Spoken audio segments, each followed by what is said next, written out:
Ay po. Ito nga po pala yung ginagamit namin na crayons DTF machine dito sa Taytay branch. Ginamit po ito ng 6 na araw na may total of 163 meters. As of today po, wala naman po kaming in-house order. Ito nga po pala yung printer head. Dito naman po yung cupping. Ganito naman po yung tamang pag-head clean. Press lang natin yung clean.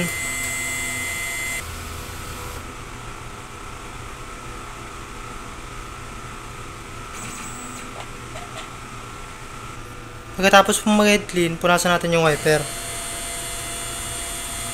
Ganito naman po yung pag-nozzle check. Press lang natin yung test.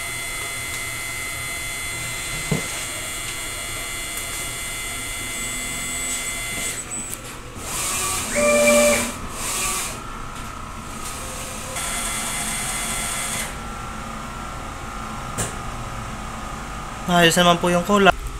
Ang ink system level ay tama lang. Ang waste tank ay nililinis tuwing Sabado. Dito naman po yung ground wire.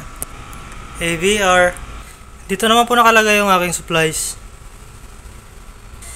Dito po yung in use. Dito naman po yung unused.